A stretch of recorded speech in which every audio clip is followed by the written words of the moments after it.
Maheri upelekwe Kajiado. Madaktari akakuja kunitibu. Akasema Manda akasema akaniambia utaenda kwa surgery. Walisema iko na group. Nilienda kushughulikia hadi akaona akaenda kutafuta NCIC mama tu anakuanga nayo, lakini ugonjwa mwenye nilitibiwa hiyo kadi ilinisaidia sana. Hiyo kama tungekuwa nayo sijui tungetoka hapo lini. Ningependa kuambia serikali waendelee kutuletea hiyo kadi ya NCIC kwa maana inatusaidia sana. Kila mtu ajitahidi na jikaze kisabuni ili waweze kudhibitisha na wao wapate hiyo NCIC. Ndio waweze na mtu akigonjeka juu siku yako kugonjeka na wao upate hiyo kadi ndio ukipelekwa hospital uweze kutibiwa. Linda familia na marafiki dhidi ya magonjwa.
And a very good evening to you. This is Easy Friday. My name is Shiksha. Arora, of course, will be telling you what's happening in the country and beyond. Only on KBC Channel 1. Talk to us. The hashtag is Easy Friday. You can find us on social media at Shiksha Arora, at John_Kago_M, and at KBC Channel 1. Tweet us. Remember to use the hashtag Easy Friday. John, how you doing? I see we're matching. Yeah, absolutely. Telepathy it is, and that's a good thing, isn't it? We didn't discuss this. We did not at all. Valentine's still, I guess. Well, post-Valentine. All right. How about that? All right, we have the news that's been shaping up today, and it's a politicking period, even as the elections draw nigh the 9th of August. Today, the Muungano Party in Kenya endorsing Raila Odinga for the presidency, even as the deputy president says he's not engaging in any supremacy battles with Uhuru Kenyatta. Also, the National Cohesion and Integration Commission is asking political leaders to tone down their rhetoric and stop the personal attacks. We'll be dealing with that and more stories that have been shaping up today. Business, sports later. We are holding brief for Karen Kibet, who's not in today. But before the note, we have. Absolutely. It's time for the highlights.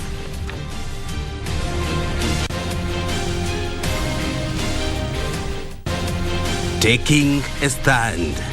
NAC and Muungano parties endorse Raila Odinga for the presidency. Wooing Kiambu. Deputy President leads Kenya Kwanza team to a series of rallies promising a new downpost August 9th. And moving to tame insecurity in North Rift. Government considering curfew in troubled areas.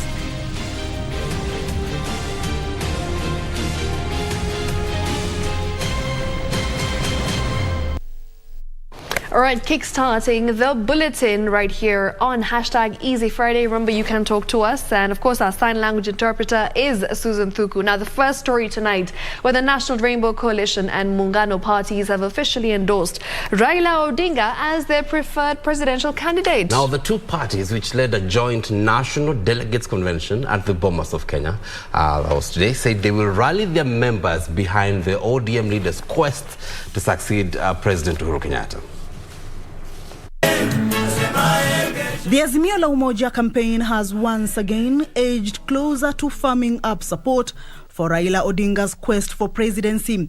On Friday, NAC and Muungano parties jointly agreed to formalize their endorsement of the ODM leader as their preferred presidential candidate. And it is common knowledge, wewe umekuwa mtetezi wa wale wanyonge. Watu wengine wakijitokeza na kusema kwamba juzi wamekuwa watetezi wanyonge tutawauliza mlikuwa wapi siku hizo za zamani. We want to be able to grow our economy. But for us to be able to grow our economy ndio tusonge mbele, tunahitaji serikali na siasa ambazo ni nzuri. The ones that can take us forward. Kwa hivyo hii ni jambo ambalo tumekutana hapa kusema kwamba ni wakati wa mabadiliko ya kina. And I want to say here, we do not coalesce around everybody. If you ask us to coalesce around some people who have no idea where they can take Kenya, we will be lying to you. We only coalesce around people who think like us, who want to help Kenya to go forward. Raila Odinga, who jetted back into the country from India, denied being a state project as alleged by Deputy President William Ruto and his political allies. Mtu ambaye ameshakuwa waziri mkuu, ameshakuwa candidate, ameshinda, ninyi mnajua sina hiyo. Alafu tunasema ati Ruto anaweza kwenda kwa platform. Ati Musalia Mudavadi kusema ati this is a government project. Nini hiyo? Raila Odinga said he will work towards revolutionizing the economy should he be elected president. Hapana, sikazarike. Cheka tu hawa jamaa wametoka mwezini, wametoka katika ni gani? We are determined to bring about change. Adhabu nimesema harakati ya ukombozi ya 3 ya Kenya imeanza. The choice we are going to make in this election is whether we will stand with the people who believe in devolution, who have championed devolution, or the people who do not believe in devolution. Na ufisadi, wafisadi hawezi kutuambia watapigana na ufisadi. Kwa hivyo baba, tuko nyuma yako, sisi ni jeshi, makombora tuogopi, hata risasi, tutatafuta kura ya baba na tutailinda. This is the time to have no fear. This is the time to act the way they call us names that we act. Saide ya kuwa chizi ni hii. The Azimio la Umoja movement continues to widen as more parties pledge their support to rally behind Raila Odinga in the August 9th general election, with calls of uniting the country dominating. Kamchemenza for Easy Friday at the Bomas of Kenya, Nairobi. All right, Deputy President William Ruto has dismissed claims that he is in a duel with President Uhuru Kenyatta, while reacting to reports appearing in a local daily that he is shadow boxing the president through budget amendments proposed by Kikuyu Member of Parliament Kimani Ichung'wah. Ruto said the proposals made will help anchor the bottom-up economic model. Now, John Jacob Kuria has this report. The Kenya Kwanza Brigade took its campaigns to Kiambu County, appearing to respond to reports carried by a local daily that they were engaged in a contest with the government over proposals made by Kikuyu MP Kimani Ichung'wah in the 2022-2023 financial year budget. The Kenya Kwanza Brigade, led by Deputy President William Ruto, denied engaging the president in a supremacy contest. Ile budget inatengenezwa saa hizi ndio itakuwa implemented na serikali inayochaguliwa mwezi wa 8. Ni kweli ama si kweli? So there is no contest of whatever nature between us and President Uhuru Kenyatta. The team says the Kimani Ichung'wah proposals were meant to increase resources to counties and anchor the 50 billion promised to small-scale traders in the budget of the next regime, which Ruto hopes to lead. Wale wafanyibiashara wote, hasa wafanyibiashara wa hapa chini, wale wanaitwa micro, small and medium enterprise, hawa ambao wameumizwa na fuliza, hawa ambao wanaangaishwa na mashailok, tumesema mwaka huu tunaweka pesa ya serikali kusaidia mwananchi mfanyibiashara wa chini. We want to improve the economic status of the people of Kenya. We want an economy that works for the small person and also for the big person. Jamhuri ya Kenya. The team have further cautioned Treasury CS Ukur Yatani against more borrowing, as the country had already surpassed the borrowing cap put by Parliament. These documents that you are going to sign in a hurry, kwa kipindi cha lala salama, Mr. Yatani, you will come to be haunted. Hatutakubali serikali ambayo inastaafu kukopa madeni mengine kwa nchi yetu. Saizi tuko na madeni yenye Mkenya wa kawaida analipa. Tafadhali kama nchi, we cannot afford to borrow more. The Kenya Kwanza team called on voters in the region to reject overtures by the Azimio team, whom they labelled a political project. The Kenya Kwanza team insists that Kenya is living beyond its means and now wants the Cabinet Secretary in charge of Treasury to slow down on borrowing. From Kiambu, the Kenya Kwanza team heads to Meru to popularize the bottom-up economic model. John Jacob Curia, Channel 1. Now, the government is considering placing sections of the North Rift under a curfew.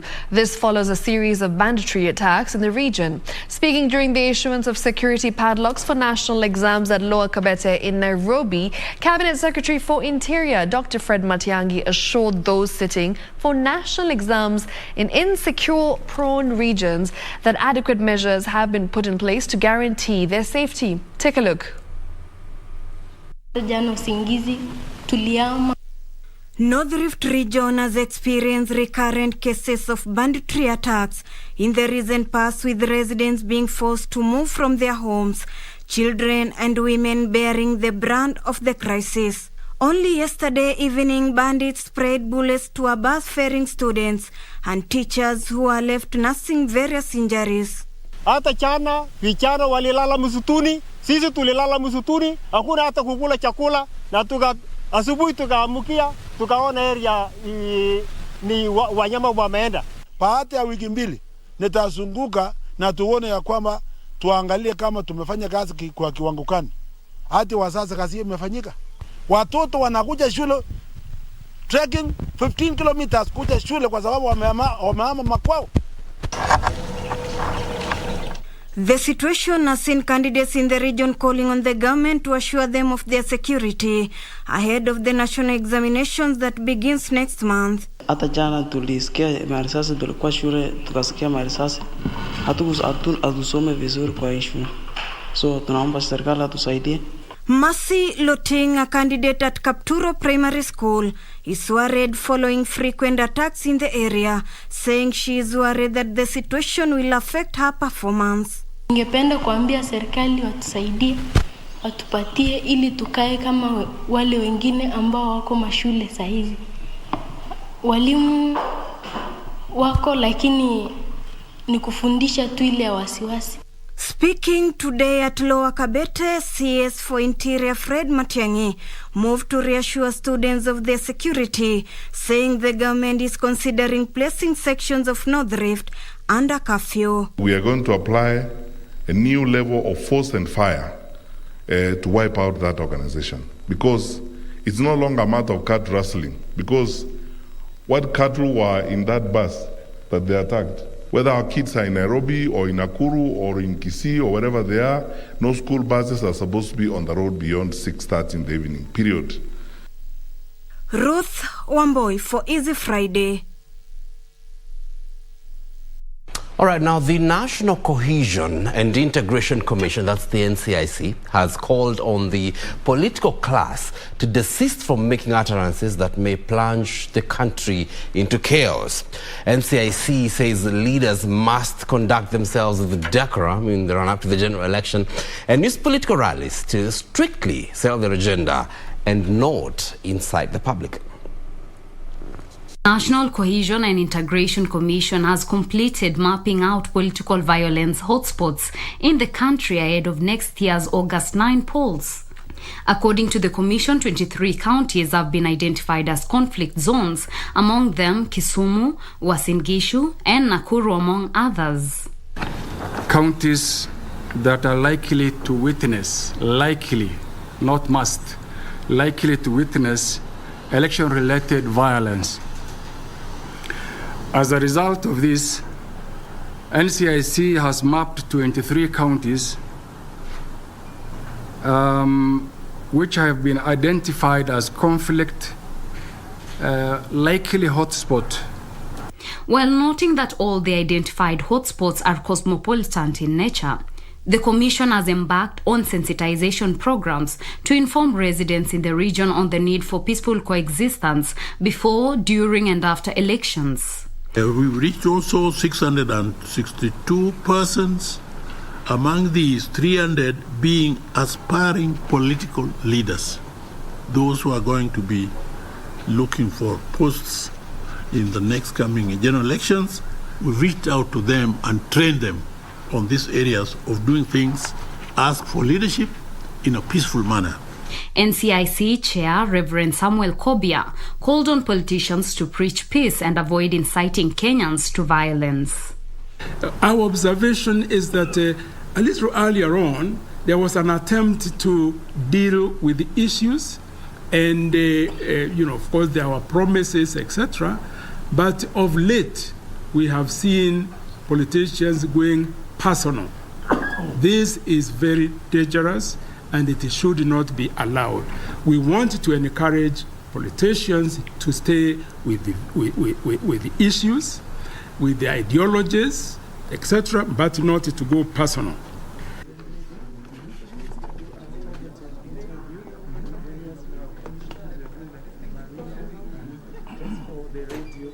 In other news, the Council of Governors has conditionally approved the extension of the life of the managed equipment services.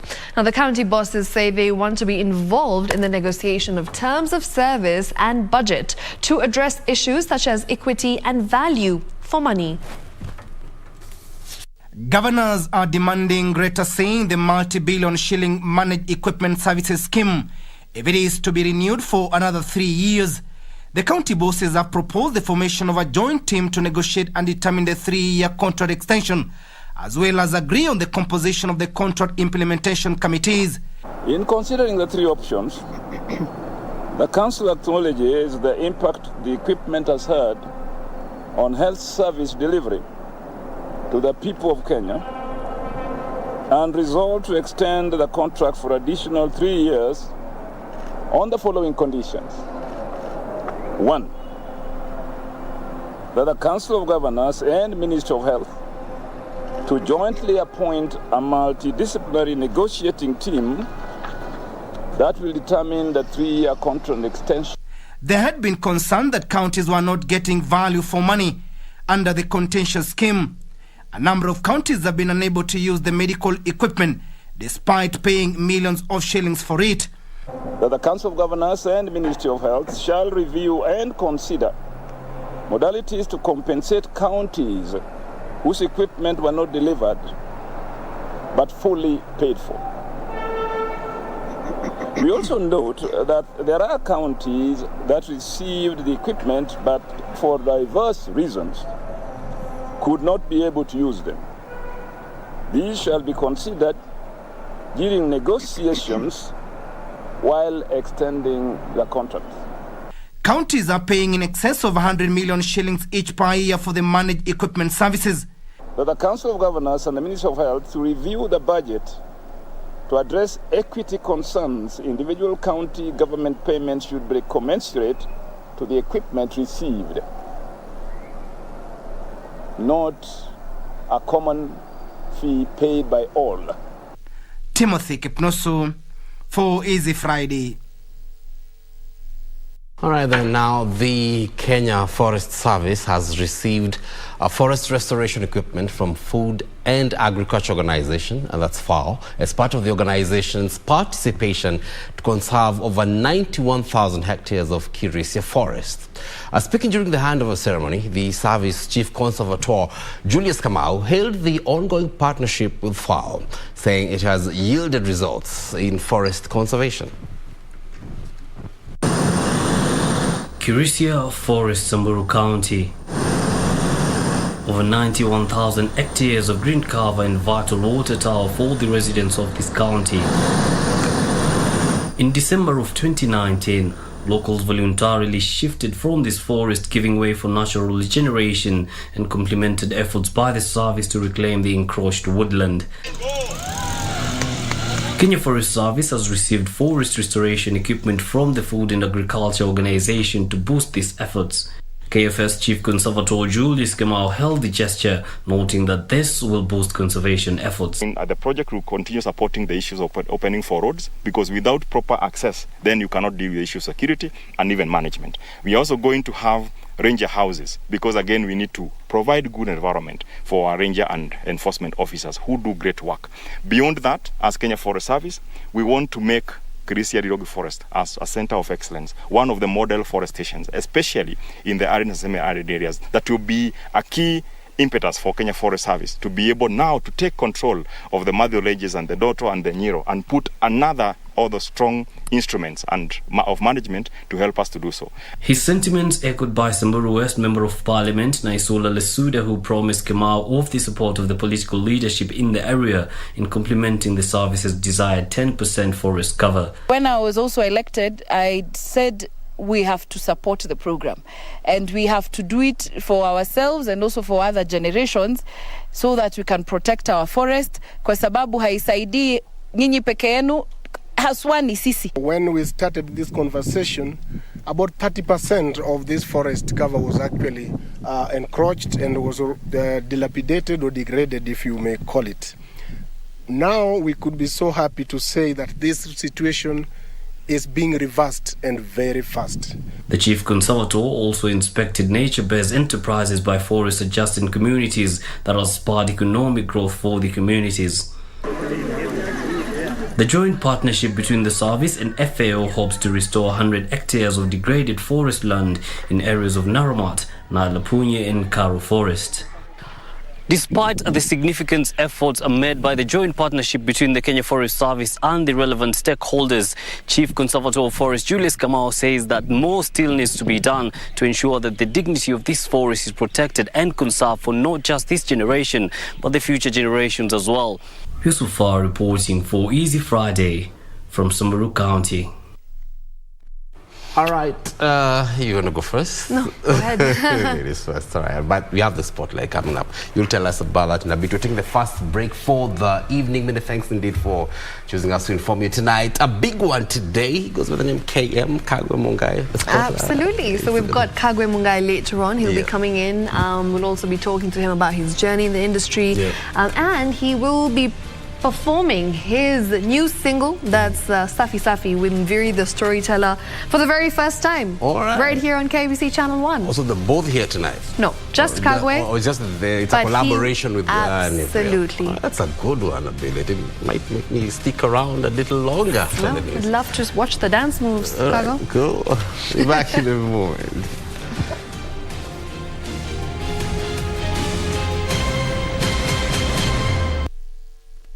To get John chapter 6 verse 35 as your skiza tune, dial star 812 star 498 hash. John 6 verse 35. Then Jesus declared, I am the bread of life. Whoever comes to me will never go hungry, and whoever believes in me will never be thirsty. To get John chapter 6 verse 35, dial star 812 star 498 hash. Star 812 star 498 hash. Linda familia na marafiki dhidi ya magonjwa. The UHC coverage journey is on. NHIF is working under the guidance of the Ministry of Health in the UHC Step Up, which presents an opportunity to secure Kenyans access to quality health services without suffering financial hardship. So take the bold step today and safeguard your families by enrolling to NHIF to ensure health for all. Kwa majina mimi naitwa Aquila sana yele mako. Inaishi Namanga. Wakati wa games tukikaa tu hapo na wanafunzi wenzangu. Tukicheza nikaanza kusikia vizuri. Nikamweleza mama. Sasa mama akaniambia mbona ukusemanga? Nikamwambia niliogopa. Nikaenda na mama hospital. Nikapima akaona ugonjwa niko nayo. Sasa akasema heri upelekwe Kajiado. Madaktari akakuja kunitibu.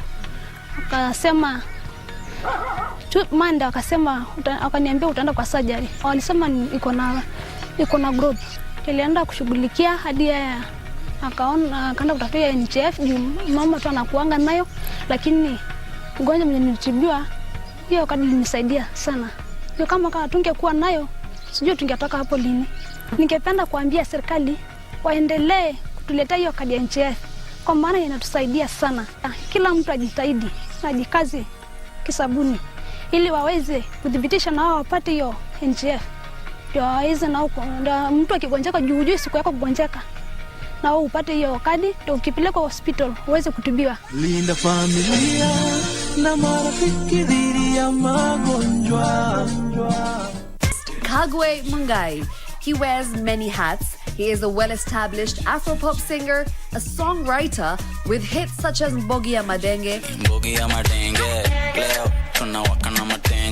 Nakulaik, and his latest collaboration with Nviri, the storyteller, Safi Safi, under his belt.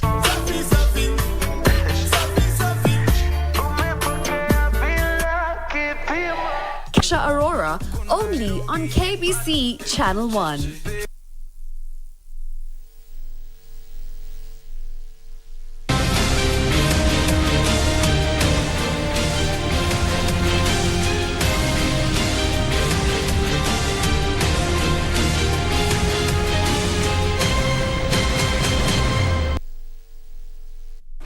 Welcome back to Easy Friday. Now, 4 men have been charged with intent to murder a Nairobi County Assembly member, Jairus Omaya. The 4 who were arraigned before Milimani Chief Magistrate Susan Chitubi pleaded not guilty, but prosecution opposed their release on bond or bail. This and more from the corridors of justice. The 4 who include Josephat Makani, Wilson Okumu, Kelvin Chakuto and Wycliffe Mugani were charged at the Milimani Law Court on 2 counts of conspiracy and intent to commit murder. It's alleged that on the 4th of February 2022, at an unknown place within Kenya, jointly with others not before the court, they conspired to murder Jairus Omaya, an MCA representing Lindi Ward in Kibra, Nairobi County. Appearing before Chief Magistrate Susan Chitubi, they pleaded not guilty, but prosecution opposed their release on bond or bail. Meanwhile, Martin Ochieng Opondo has been charged with 7 counts of fraud, which included forging a land title deed for a parcel of land in Nakuru, a Chase bank account statement, and a document from the Kenya Meat Commission local purchase order. Opondo pleaded not guilty and was granted a bond of 2 million shillings or a cash bail of 800,000 Kenyan shillings.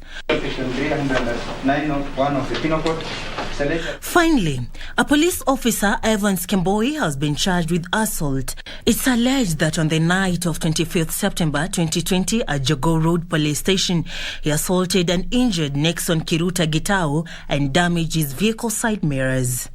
He pleaded not guilty and was granted a bond of 20,000 Kenyan shillings.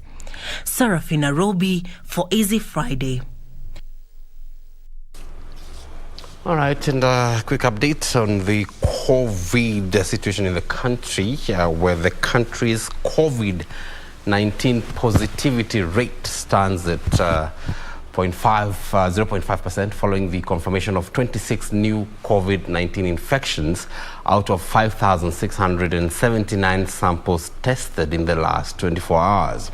Now, the total confirmed positive cases now stand at 322,640 out of the over 3.3 million samples screened in the country so far. No death has been reported today, with the total of fatalities standing at 5,633. Over 16 million vaccines have been administered in the country so far, with 7.6 million people having been partially vaccinated, while another 7.2 million have had both doses. According to data from Johns Hopkins University, over 420 million COVID-19 infections have been confirmed globally, with 5.8 million deaths being reported. All right, and away from that COVID update, we look at a bit of politics this time around from the coastal region. And ODM party leader Raila Odinga is set to tour the coast region, where he is expected to hold several rallies in 4 counties in the region to popularize his presidential bid. The former premier returns to the coast to consolidate his base against a sustained onslaught by Deputy President William Ruto, who has made several visits to the region to popularize his presidential bid, as well as the bottom-up economic model. Raila Odinga returns to the Coast region to consolidate his base in a region that has faithfully backed his 3 previous presidential bids. The visit sees a move to protect the region from a determined push by the Deputy President and other political opponents seeking to succeed President Uhuru Kenyatta. At stake is the region's numbers, with the 5 counties in the coastal belt now registering a total of 1.85 million voters, up from 1.7 million in the 2017 general elections. Deputy President William Ruto, who is keen on succeeding President Uhuru Kenyatta, was in the coast to seek support for his presidential bid 2 weeks ago.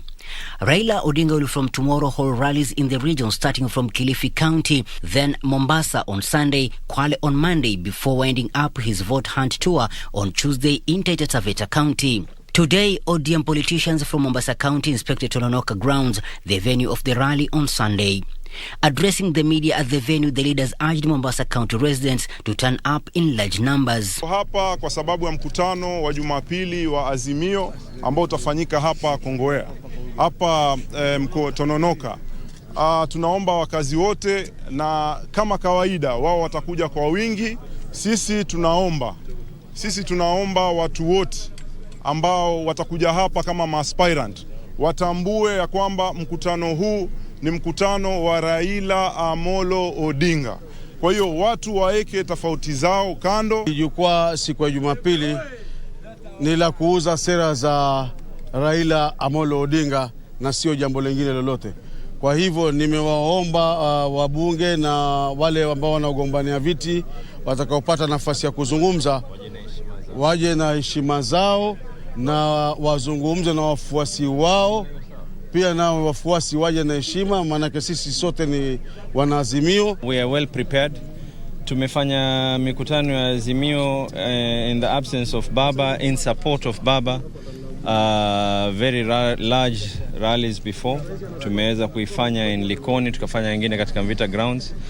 Now you can imagine kama zile zilikuwa zimejaa vile. Sasa hapa hiyo siku ya Jumapili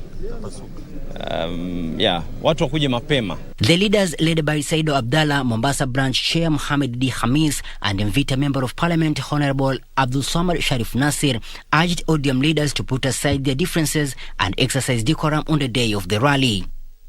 For Easy Friday from Mombasa County, I'm Michael Mondiga. Now it's time for my favorite feature, which is My Culture. And this time round, it's a continuation from last week, where at least 4,000 Maasai Morans from the Ma Siria sub-tribe in Lolgorian, Narrow County, converged for the Unoto ceremony. I hope I said it right again. A social occasion that marks transition of Maasai Morans from Moranism. Now, the Unoto ceremony is a famous and vital male rite of passage amongst the Maasai community in Kenya and Tanzania. Jackie Wambiru attended the ceremony that happens once in every 10 years, and she filed the following report. This is the second and final part of the Unoto ceremony. Take a look.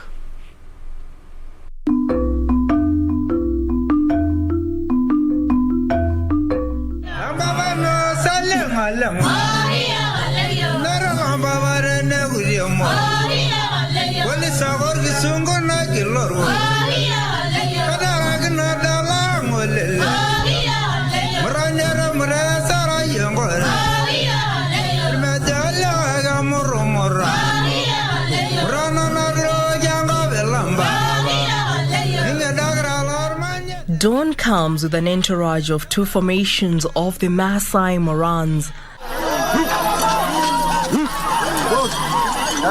The ceremony is marked with pomp and color as the Morans carry their flags as they march into the forest in search of white ochre dubbed Enturoto. Guided by elders, the Morans are shown to a barrow where they paint their foreheads with white ochre and draw patterns on their bodies. Ni nyeupe yenye tunamalizia kwa sababu tunachukuanga rangi nyekundu inafanana na damu, lakini nyeupe ya mwisho tunafananishanga na maziwa. After Enturoto, they march back to the camp. Once they arrive at the Manyata, each picks his flag and they then march in their designated formations 4 times. After these, they break for refreshments.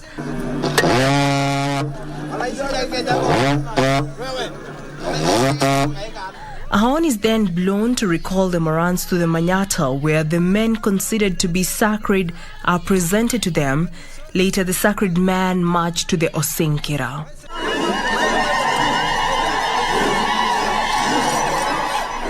Watapewa jina na wasee waine, ambaye hao wasee watafaa ngozi nyeusi ile ambaye imeshonwa vizuri, au wasee na tena watakuwa wasee wamechaguliwa ambaye ni wasee kabisa kamilifu kwa jamii, hawana mambo mabaya wamewahi kutenda.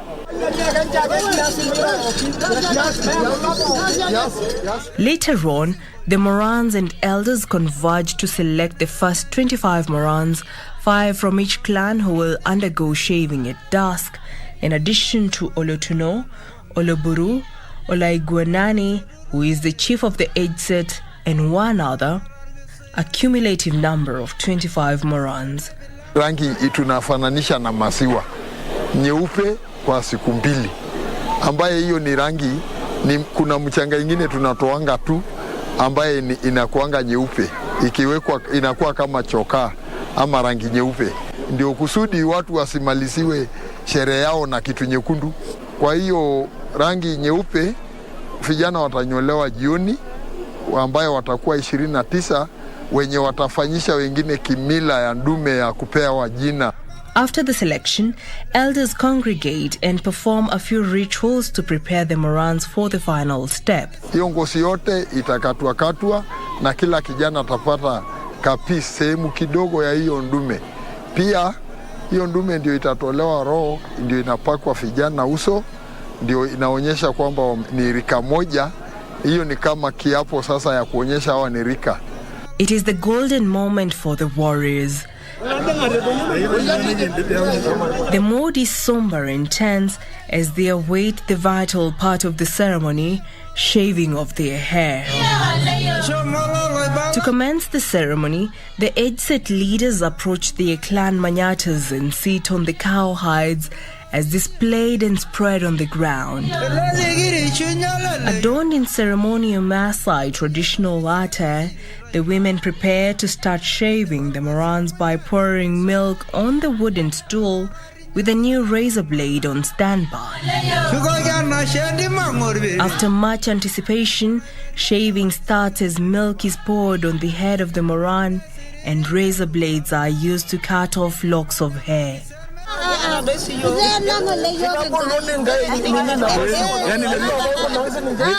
Other Morans gather to watch as their counterparts part ways with their locks of hair, which some have kept for more than 5 years, a fate that now awaits them. To culminate the Eunoto ceremony, every warrior must shave his long or short ochre-stained hair, which is done by the warrior's mother or the warrior's wife for those who are married. As dawn unfolds the next day, the whole group of Maasai Morans is now shaved off at their respective clan manyatas. At the end of the ceremony, I'll be involved in decision-making in the society. Unlike previously, my sentiments could not be considered. But right now, after this ceremony, I can say something to Council of Elders. Like now I can do things from my own decision, like I'm a real man. I'm a warrior. In fact, I'm still a warrior. So after the shaving, I'll be a man. I'll be allowed. I won't be carrying 2 sticks. I'll be carrying 1. Kupitia hapa ni njia moja ya kusaidia kijana Maasai kuelewa mila na tamaduni zake. Wananyolewa wengine wote, wanakuwa wazee, alafu hii manyata sasa itakuwa imeishia hapo. Tunaenda nyumbani, wamalize mwaka 3 ama mwaka 4, wengine ya mrengo ya kushoto yao wakuje tena kufanyishwa graduation ama mwaka 7, alafu wakimaliza tena wanakaa mwaka 5 wanakuja kuunganishwa wapewe jina moja tena.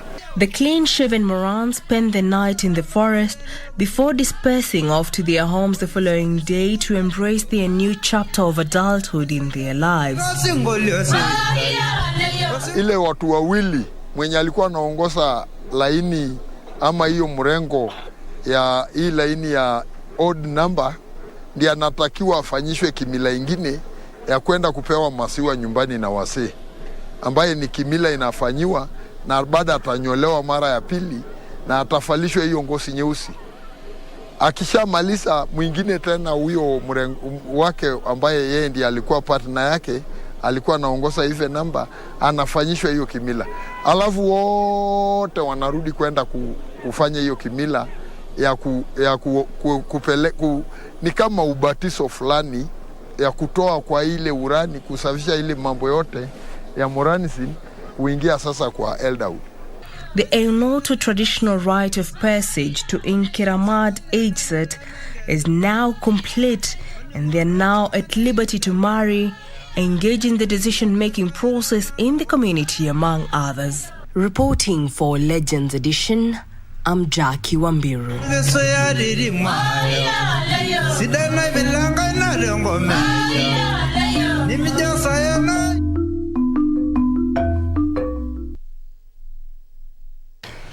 All right, the correction there, this is the Easy Friday Bulletin, but you can definitely catch that, I'm sure, tomorrow on the Legends Edition Bulletin. It is Eunoto. Eunoto ceremony. Not Eunoto. It's a mere rite of passage, and I love how the Maasai are deeply rooted in their culture. Whether landed or not, which is a really beautiful thing.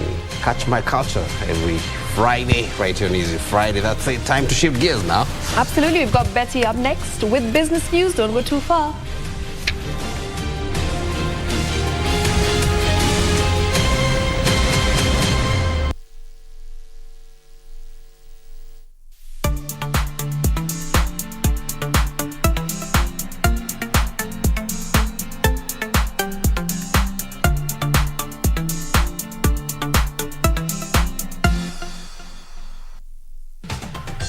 The government of Kenya adopted universal health coverage (UHC) as one of the big four priority agenda, with an aspiration that by 2022 all citizens will have access to quality healthcare services that they need without getting into financial hardships. Don't suffer in silence. Visit the nearest healthcare facility and access affordable healthcare services that are now offered under the universal health coverage benefit package delivered through NHIF. For those who can afford, please remember to pay the monthly contribution of 500 shillings. The government has put mechanisms for assisting those who cannot afford to pay. Register biometrically at the nearest NHIF office. Your family's health matters to us. NHIF. Leave no one behind.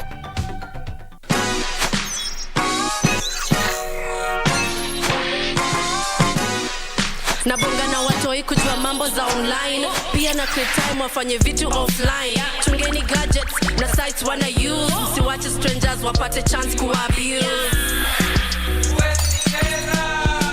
Nimeshindaje pesa kompe sija participate.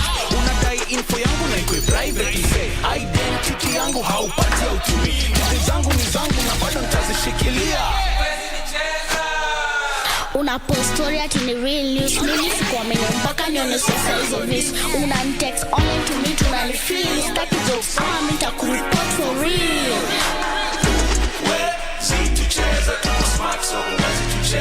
Wazazi, watoi na maithu wetu. Don't be fooled. Get cyber smart and enjoy safe entertainment and education online. The Communications Authority of Kenya. Mawasiliano kwetu, nguvu kwako.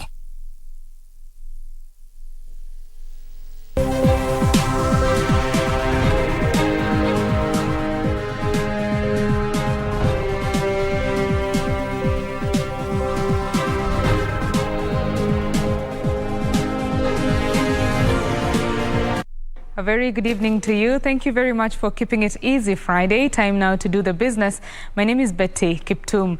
Kenyan Dairy Company, new KCC, has inked a deal with Azim Milk Company of Oman to supply lactose-free milk worth 100 million shillings annually.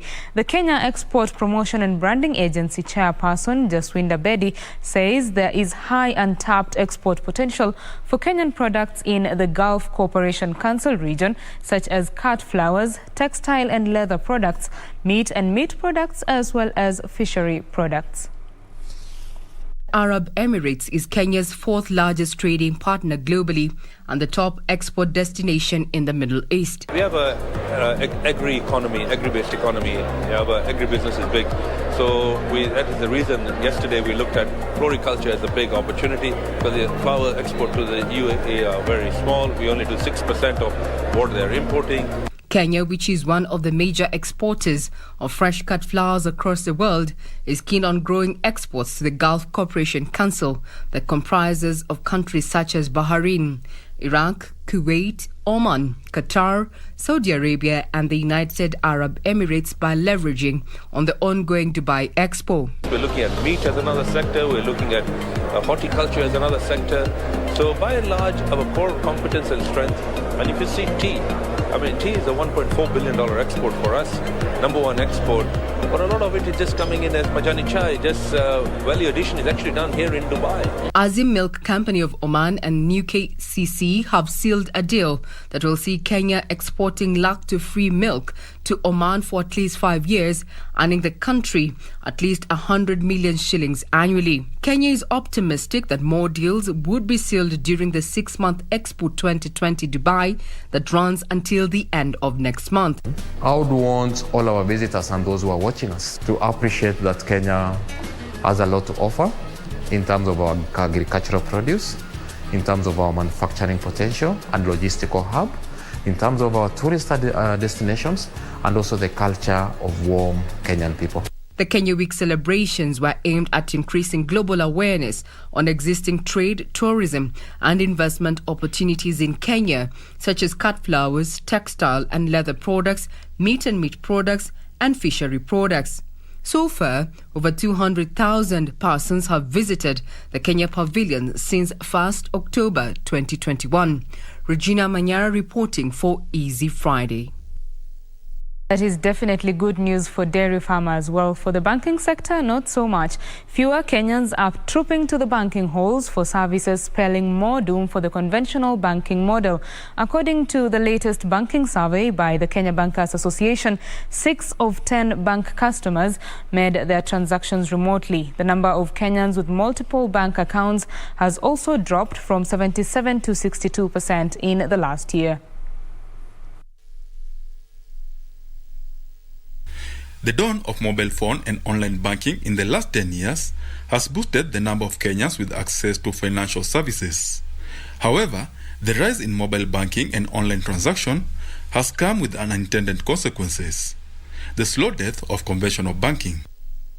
The jury is still out on the future of brick-and-mortar banking model. Statistics from the Kenya Bankers Association show that mobile phone banking continues to grow, with 6 out of 10 Kenyans preferring remote banking. This represents a 6% growth from 2020, where 52% of customers preferred mobile banking, while 23% preferred internet banking. Less foot traffic is further killing the ever-present automated teller machine. In the same year, only 10 Kenyans out of 100 visited the ATM booth compared to 12 in 2020. KBA is accusing the decline in ATM preference to COVID-19 protocols. Commercial banks are now turning their banking halls into customer experience centers, while at the same time automating their services. In 2021, 46.9% preferred online transaction. However, some 12.8% of the respondents preferred human-assisted services, compared to 16% in 2020 and 26% in 2019, denoting a sustained downward trajectory. In 2021, the number of Kenyans with multiple bank accounts reduced compared to the previous year. 6 out of 10 Kenyans are 2 or 3 bank accounts, lower than the nearly 8 out of 10 observed in 2020. The decline is attributed to reduced economic activity that has resulted in reduced income as a result of the effects of the pandemic that triggered consolidation of funds by bank clients to reduce running costs associated with maintaining bank accounts. Benson Rioba for Easy Friday. And the Kajiado County government has constructed 100 million shillings modern bridge that will ease movement from 3 wards in the county who get cut off during rainy seasons. Kajiado Governor Joseph Lenku is urging residents to take advantage of the bridge as it will further open up the county economically. Here are the details of these and other stories in our corporate briefs. Three wards in Kajiado County share the same connectivity gravel road that usually cut across the Orkeriai River. Locals have not known any bridge for years. During the rainy season, the sandy 50 meters river usually bursts its banks, making it hard for motorists to cross over. Kajiado Governor Joseph Lenku said the bridge will improve service delivery and the economy of the area.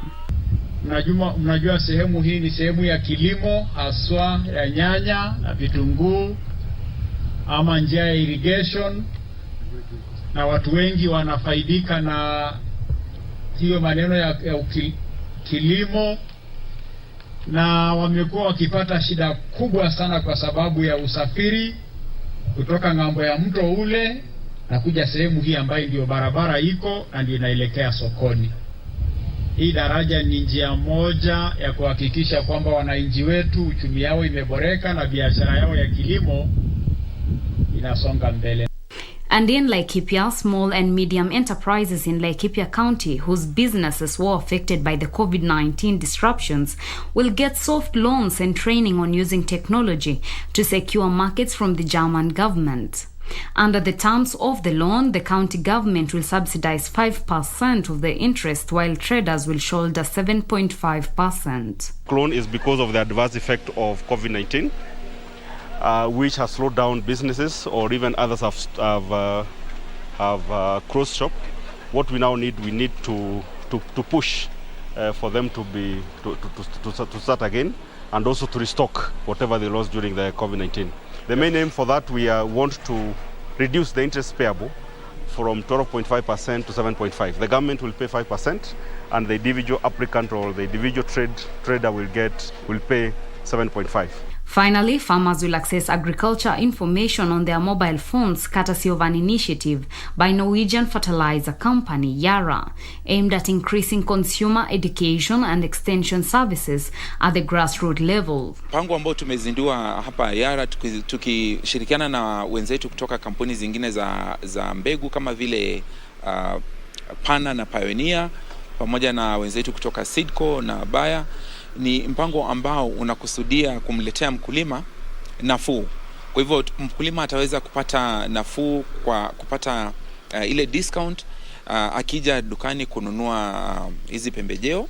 Farmers in Bungoma cited challenges accessing agriculture information and high cost of the farm inputs as being the key impediments to their livelihoods. Reporting for Easy Friday, I am Teresa Mutai. Thank you, Teresa Mutai, for that report, which brings us to the end of business news this evening.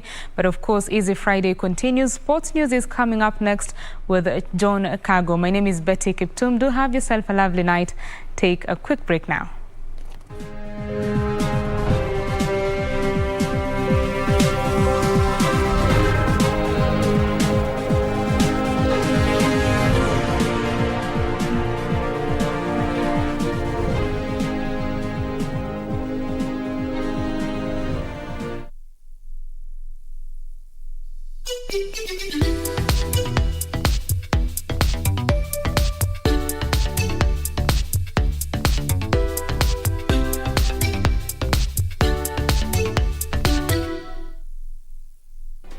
Do you have a news story to share with KBC? Get in touch swiftly on email news@kbc.co.ke or call 0723-892-654 or 0734-780-124.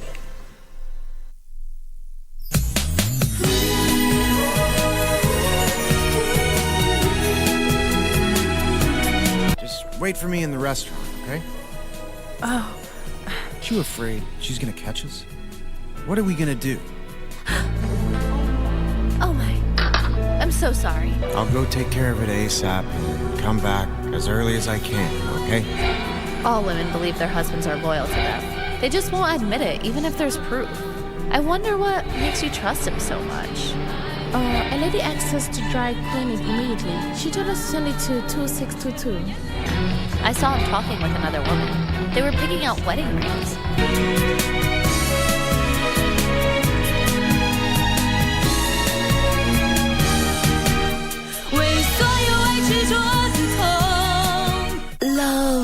Love, love. Love is in the air. It's celebrated in all phones worldwide. There is the Kenyan love. Looks like it's Valentine's Day. The children's love. The ladies' love. I swear that I'm dying to feel myself in your arms. The gentleman's love. Love that is comic. No money, no light. Dramatic. Please don't do this to me. I have to talk to her. Sporty. Breathtaking. Whatever your choice, let it rain this February with love. This is getting better, better and best. Only on KBC Channel 1.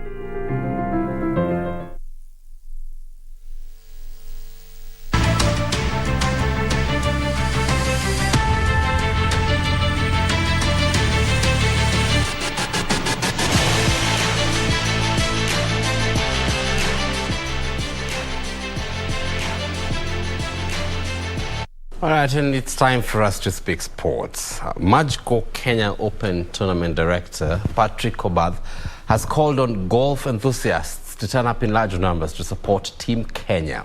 The three-day event is set to take place at Muthaiga Golf Club. That's from the 3rd to the 5th of March this year.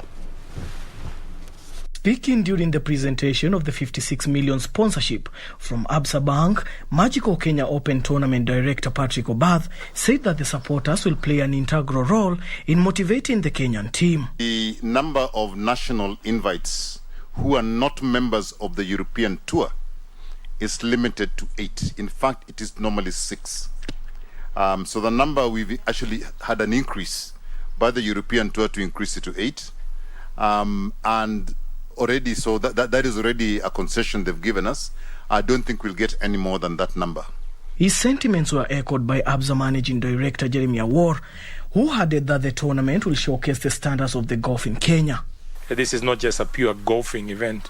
We're also inviting the public to come in, our customers to come in, so that we can host them for this event and really build up the sport.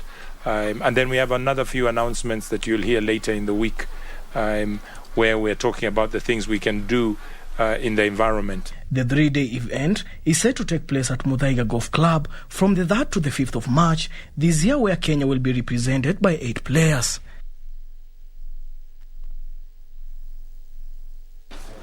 All right, now Olympic marathon champion Eliud Kipchoge is set to make his competitive return at the 2022 Tokyo Marathon slated for March the 6th. Now, Kipchoge successfully defended his Olympic marathon crown on the streets of Sapporo at the Tokyo 2020 Games. Kipchoge is targeting a return to Japan, where he will make his Tokyo Marathon debut, a record-breaking 4-time winner of the London Marathon, a 3-time Berlin Marathon champion, and 2014 Chicago Marathon champion. Kipchoge will be pursuing victory at a 4th marathon major in Tokyo. The reigning world marathon record holder will be joined by his teammates. That's Jonathan Korir, Laban Korir, and Ashete Bekere. Philemon Kacharan and Noah Kip Kemboy will join as pacemakers.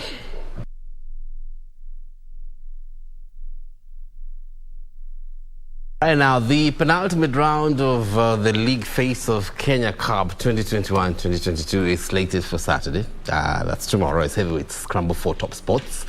Defending champions KCB, who currently occupies second spot on the log, will take on Strathmore Leos at the Cage in Ruaraka. Champions KCB RFC will lock horns with Strathmore Leos at the Cage as the Bankers seek to maintain their winning run, which stretches to 8 matches so far.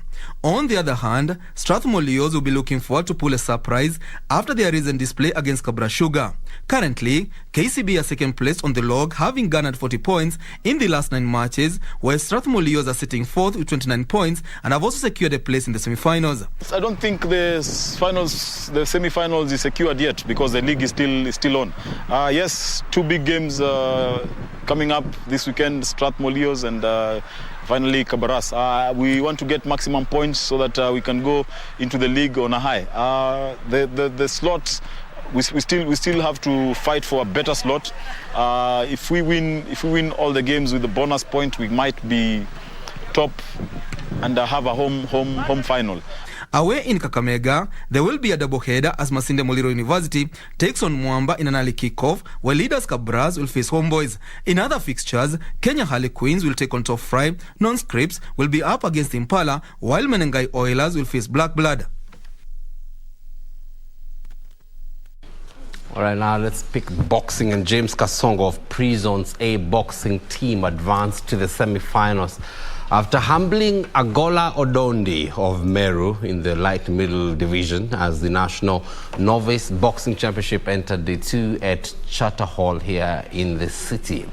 In other quarter-final bouts, Michael Odor of Nairobi A trounced Tom George of Kilifi. James Nzuki silenced Kevin Mwangi in the flyweight division. Abdallah Juma defeated Brian Atichi, while Felix Omondi humbled Ken Siacha in the super heavyweight division. Now, in the minimum weight category, Kelly Mutuko lost to Harun Kamau, 168 boxers, so that's 160 male and 8 female, are taking part in the championship. Now, the National Novice Boxing Championship, which has attracted 22 clubs, will end tomorrow. The championship paves way for the Africa Zone 3 Boxing Championship slated for March in Tanzania.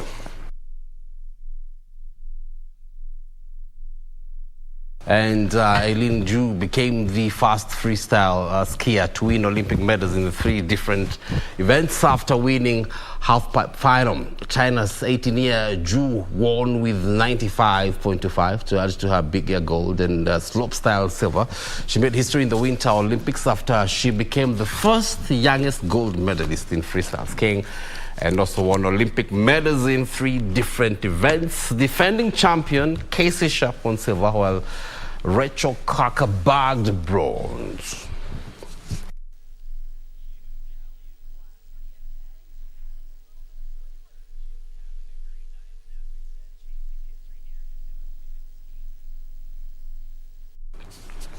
All right, now it's a busy weekend coming up. My good friend Samir made sure I became a Manchester City fan. Manchester City is playing Tottenham tomorrow. It's a big one. We have all the results from all the action happening tomorrow, and of course other sporting activities during sports tomorrow. It's time for us to wrap up the first part of Easy Friday. Time for me to say adios, but you need to stick around. A big one is coming. That's the spotlight. Shiksha Arora is hosting Kagwe Mungai. They're on the background, gearing up for the big show coming up in a bit. On behalf of the team, good night. So long.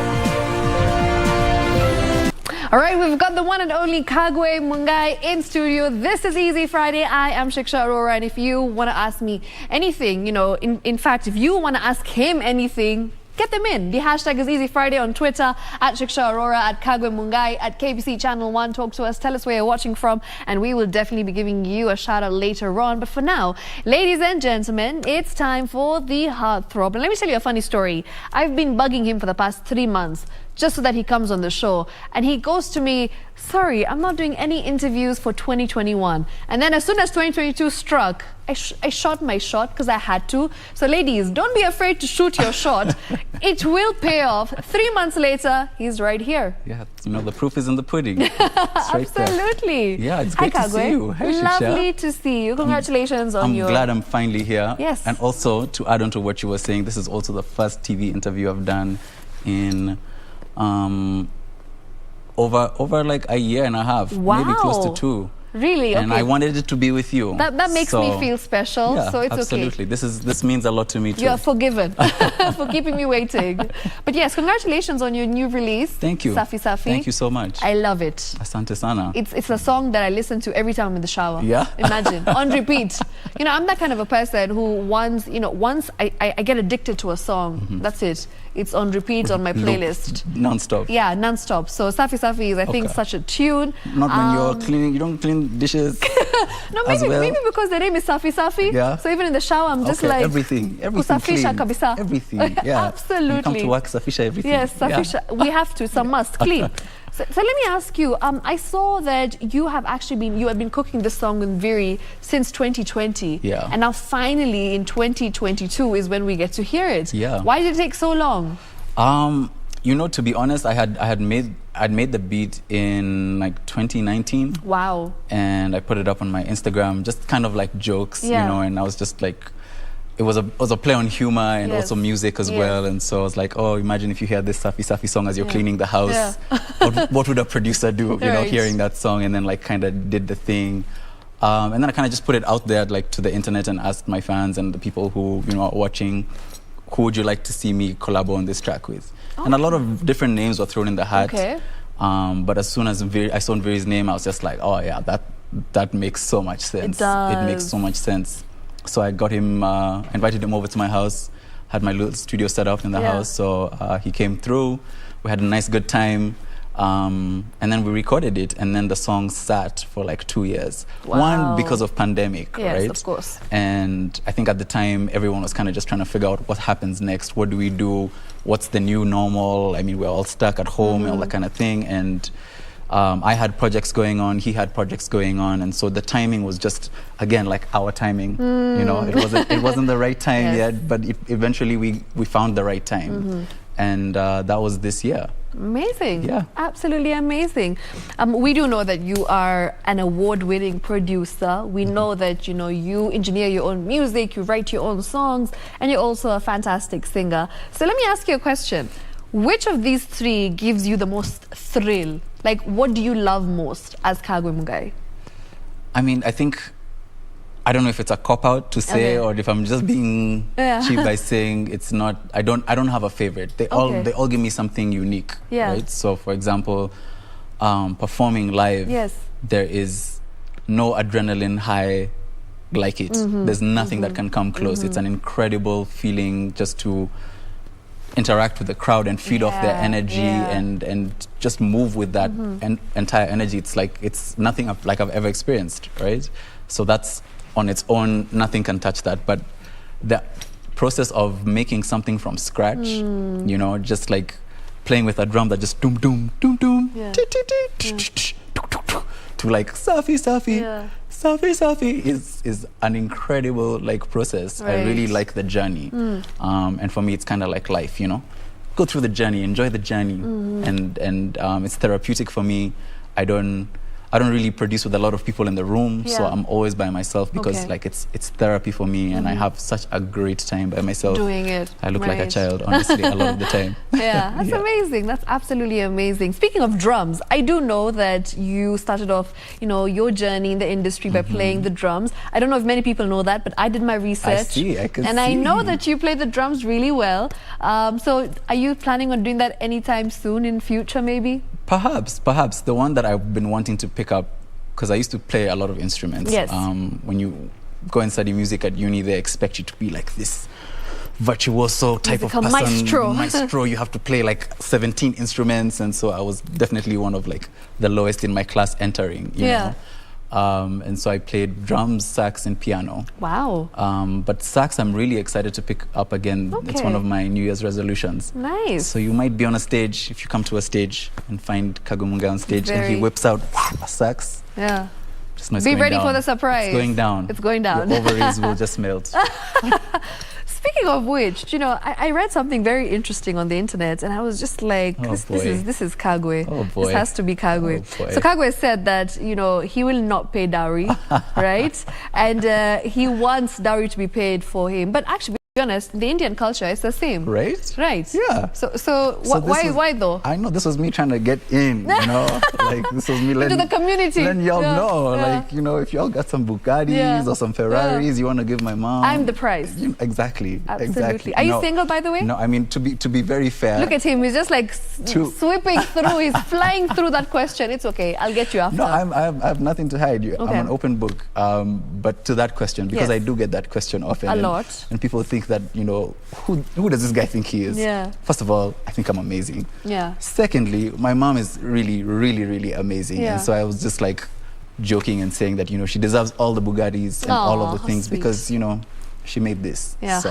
I love it. I mean, absolutely love it. So are you single, Kagwe? I am single, actually. Yeah? I am. Yeah. And I think I'm enjoying it. Yeah? I know, I feel like I do a lot of press and sometimes and people will say, you're always single, you're always single. Yeah. I just keep my relationships private. So Okay, I was in a relationship, but I'm no longer in a relationship, which means that now I'm writing music. Yes. Yeah. Now is the time. Nice when we write those emotional songs. Do you know, like Taylor Swift actually writes a lot about her relationships, about her exes. Have you done that before? Oh yeah. I'm sure you have. Oh right? yeah. There's a song called Creeper that was about an ex. Till the End was about an ex. Wow. A few of them actually. Okay. Yeah. So like when you're writing your music, you actually get inspired by, I'm guessing, real life experiences and things that you've witnessed as well. True. Yes. I think the thing is, as musicians, we're storytellers. Absolutely. Right? We essentially paint a picture of society and what we see in society, and it may be something that's really, really true for me, but it may be also true for thousands of other people. Absolutely. Right? Or if not millions. And that is the thing that I like to use. I like to use authenticity because I've gone through heartbreak, other people have gone through heartbreak, and it's part of life. I know in those moments there's some music that helps me go through that. Oh yeah, all the time. And so I'd like to make music for different phases of life, Love whether it. that's the ups or the downs. Okay. Yeah. Interesting. Kagwe, the one thing that I think people absolutely love about you is that you're very different when you are heard, when you perform. There's something about your voice that's very different. It's not your cliche Kenyan musician, Kenyan singer voice, right? And I feel like off late we've been hearing a lot of that. So you may have started it, the Afro pop, the R&B vibes, I'll take right? my flowers. Thank you. Thank you so much. 2013 is when you made your debut, and since then I feel like there's a lot of artists who have kind of got inspired by your tonality and the way you bring out your music. Is this something that you want to continue doing? Recently we heard Mbogia Madenge, and that was a bit of gengeton that you kind of incorporated into your music. Anything else that you've got in store for your fans in terms of the different genres of music? Yeah, absolutely. I always say our greatest asset as Kenyan artists is that we are diverse. Yes. So and the great thing about our diversity is that you can listen to a bunch of different things. So in the morning I can play major, immediately after that I can play trio mio, and then I can play Kago, and then I can play viri, and I can play sauti, and I can go back to Kago if I want to. Like there's so much time to listen to so many different kinds of styles of music, that for me I don't feel like being bound by any genre. Okay. Right? I mean, even the greats are not bound by genre. You make music for different eras or for classics or for time. Yeah. Love it. Kagwe, what are some of your hobbies, your interests that we don't know about? We know that you're very involved in art. I follow you on Instagram, and I'm always seeing you painting, and you talk about how therapeutic it is.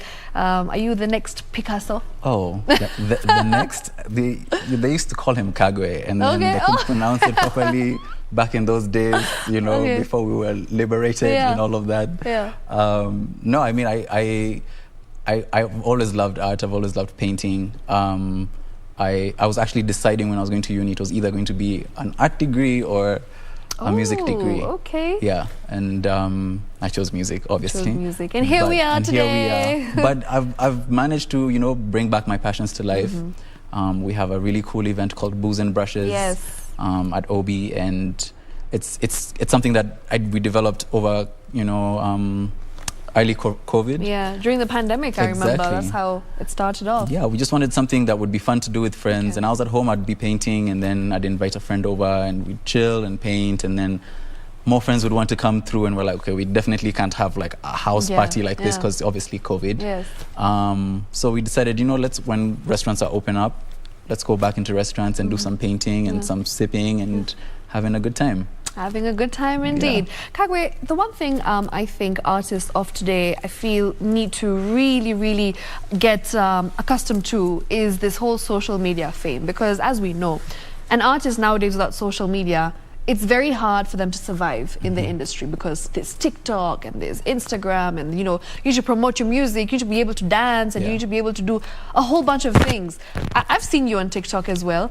And is this something that you've been very intentional about when it comes to posting about your songs and, like, you know, getting dance challenges out there? The song Bogia Madenge, I remember the dance challenge went viral at some point and I was like, this is great, you know? So is this something that you really want to be intentional with when it comes to promoting your music?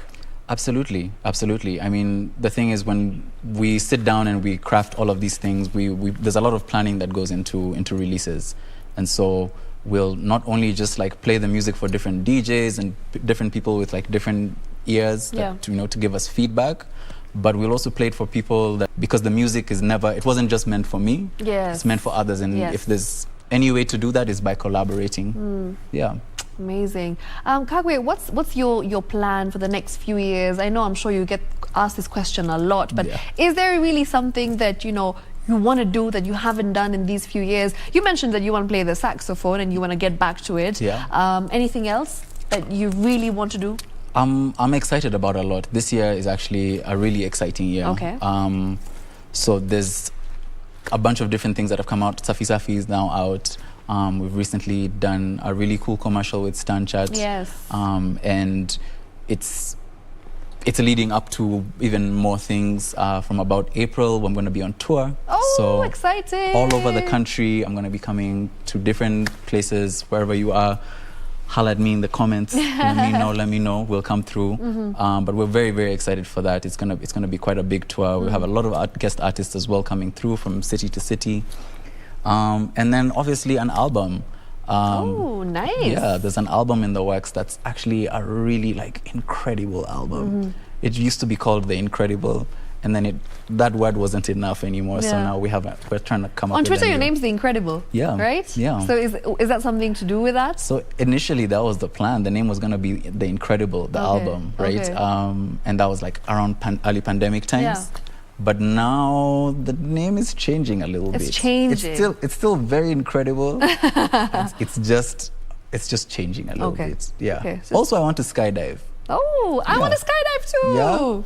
Let's do it. This is the year. This is the year to skydive. I went to skydive last year, but then again, you know, COVID and traveling and stuff. So I made a promise to myself. It's on my bucket list. So this year, I'm going to make sure it happens. So can we hold each other accountable? This year we're going to skydive. Pinky. Thank you, sir. This is a contract. It is. On national television, even that, right? Yes. Kagwe, who are some of the artists that you'd love to work with in the future? You just collaborated with Viri. Any female artists that, you know, you would love to just see how your voices blend together?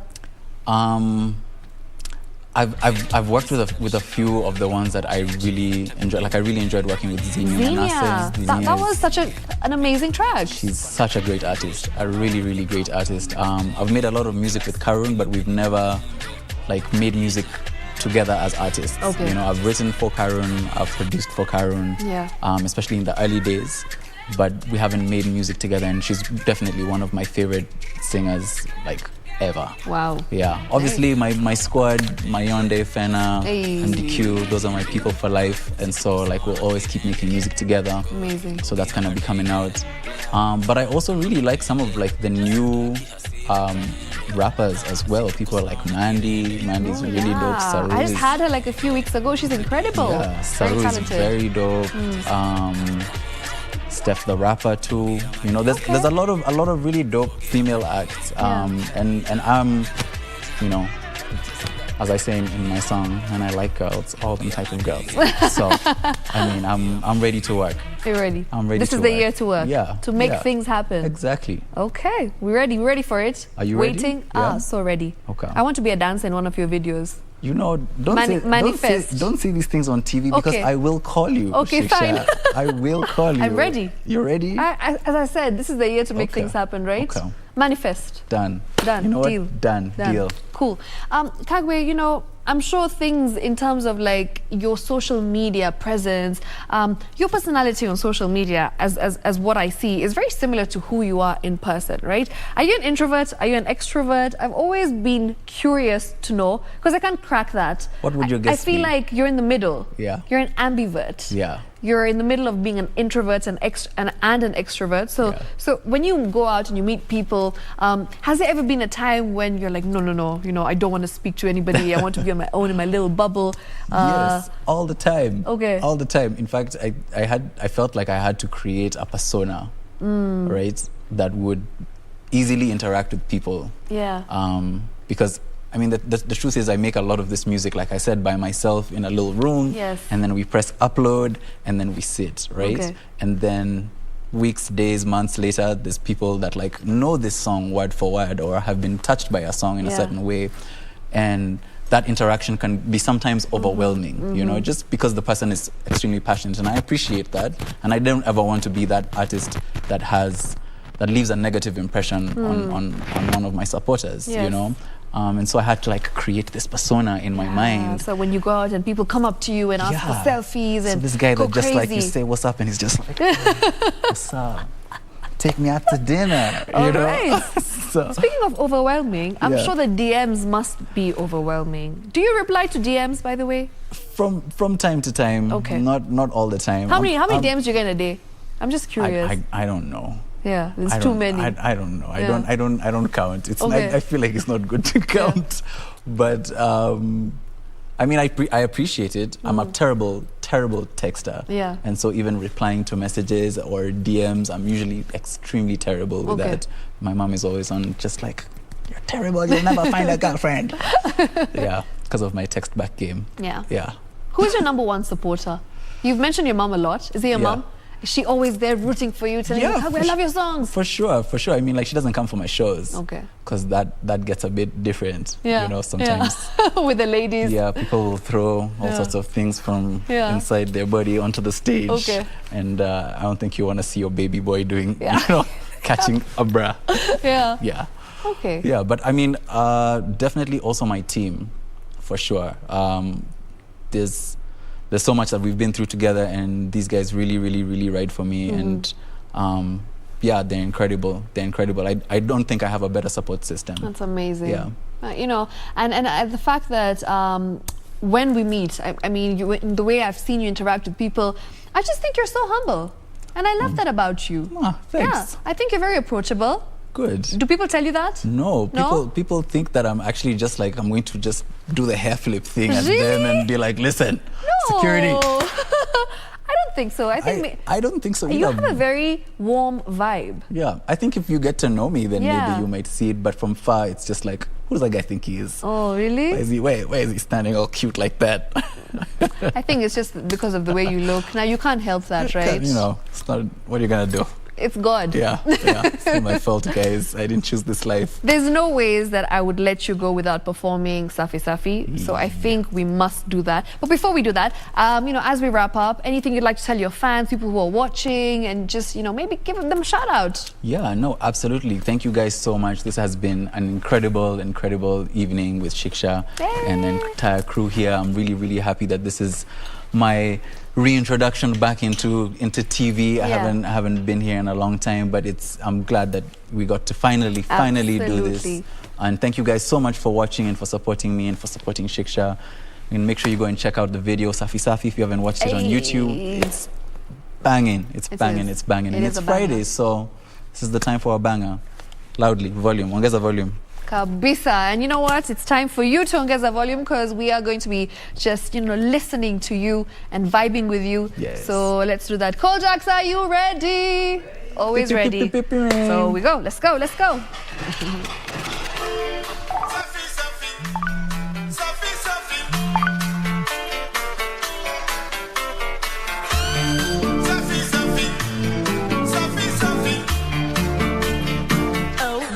God. Man, I like girls, all them type of girls, fat or skinny, I don't mind. Girls, dark or light, girls, I don't ever really fight. Girls, that's a light, girl, I'ma beat that pretty right. Come and spend the night, girl, see your life, girl. Cause I'm looking fresh, don't you agree, yeah. You most, looking just as cute as me, yeah. Staring at the fashion of her jeans, yeah. You dirty, dirty, dirty, but you clean.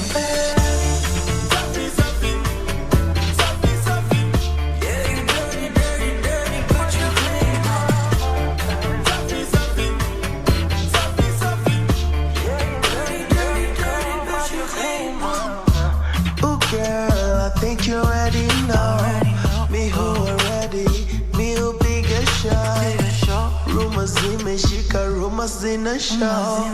Niko na talanta, baby, niko na dough.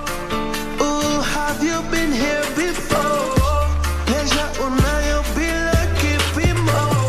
Kazi karura, kazi kwa shimo.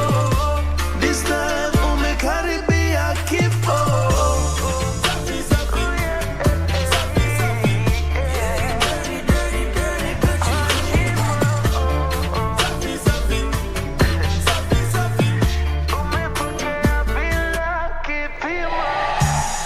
Farmer, hii ni kazi mi ufanya. Going deeper, going ooh, utapenda nikidu.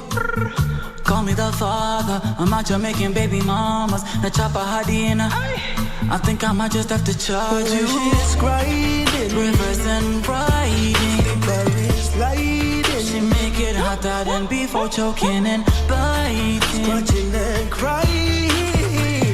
Yeah, you dirty, dirty girl, but you clean, mama.